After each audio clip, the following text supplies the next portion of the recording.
നമ്മൾ ഒരുപാട് കാര്യങ്ങൾ ശ്രദ്ധിച്ച് മനസ്സിലാക്കി വെച്ചിട്ടുണ്ട്. എന്നിട്ട് ഈ മനസ്സിലാക്കി വെച്ച കാര്യങ്ങൾ വെച്ചിട്ടാണ് നമ്മുടെ ജീവിതം നമ്മൾ മുന്നോട്ട് കൊണ്ടുപോകാൻ വേണ്ടിയിട്ട് പാടുപെടുന്നത്.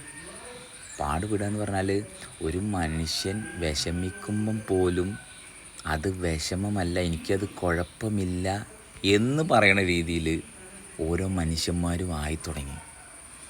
അതായത് അവർക്ക് വിഷമമുണ്ട്, അവർ സങ്കടപ്പെടുന്നുണ്ട് എന്ന് അവർക്കറിയാം, പക്ഷെ അതെനിക്ക് പ്രശ്നമല്ല എന്ന് പറയുന്ന രീതിയിലേക്ക് അവർ മാറി. എന്തുകൊണ്ടാണ്? ആ വ്യക്തിയല്ല സംസാരിക്കണത്. ആ വ്യക്തി മനസ്സിലാക്കി വെച്ച കാര്യങ്ങൾ ആ വ്യക്തിയെ നിയന്ത്രിക്കണം. അപ്പോൾ നമുക്ക് എന്ത് ചെയ്യാൻ പറ്റും? നമ്മൾ മനസ്സിലാക്കിയ കാര്യങ്ങളെ നമ്മളൊന്ന് ശ്രദ്ധിക്കുക. നമ്മളൊരു തീരുമാനം പറയുമ്പം, ഒരു വ്യക്തി ഇങ്ങനെ പറയുമ്പം ഞാൻ ഇങ്ങനെ പറയണം എന്നുള്ള ഭാഗത്തേക്ക് നമ്മുടെ ശ്രദ്ധ പതുക്കെ കൊണ്ടുവരിക. നമ്മുടെ ഈ ശരീരം കൊണ്ട് നമ്മൾ ചെയ്യുന്ന ഓരോ പ്രവൃത്തിയും നമ്മളെ മനസ്സിലാക്കലിൻ്റെ അടിസ്ഥാനത്തിൽ ഈ ശരീരം എങ്ങനെയാണ് റെസ്പോണ്ട് ചെയ്യണമെന്ന് ശ്രദ്ധിക്കുക. കാരണം മനസ്സിലാക്കി കഴിഞ്ഞാൽ ഇപ്പം എന്ന് പറഞ്ഞാൽ ആക്ട് ചെയ്യുന്നതിന് പകരം അവിടെ ശ്രദ്ധ കൊണ്ടുവരിക.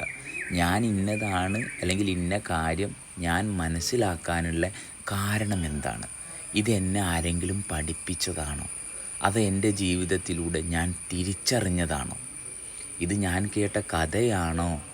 അല്ലെങ്കിൽ ഈ കഥ എന്തുകൊണ്ട് എൻ്റെ ഉള്ളിൽ ഒരു ബോധ്യമായിട്ട് ഞാൻ കൊണ്ടുപോയി വെച്ചിട്ടുണ്ട്?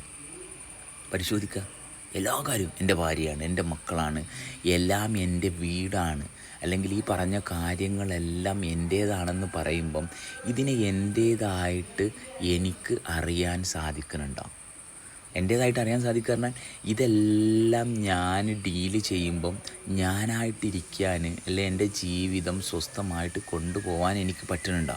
പറ്റണില്ലെങ്കിൽ അതിൻ്റെ ഉള്ളിൽ പരിശോധിക്കാനുള്ള അവസരമാണ് നമ്മൾ മനസ്സിലാക്കിയതിനെ ശ്രദ്ധിക്കാൻ വേണ്ടിയിട്ടുള്ള ആ ഒരു താല്പര്യം നമ്മൾ കാണിക്കുമ്പോൾ. ഭയങ്കര സിമ്പിളാണ്. മനസ്സിലാക്കലിനെ ശ്രദ്ധിച്ചു നോക്കുക. എന്തുകൊണ്ട് മനസ്സിലാക്കി? ഇതെങ്ങനെയാണ് എൻ്റെ അണ്ടർസ്റ്റാൻഡിങ് ആയി മാറിയത്? വളരെ സിമ്പിളാണ്.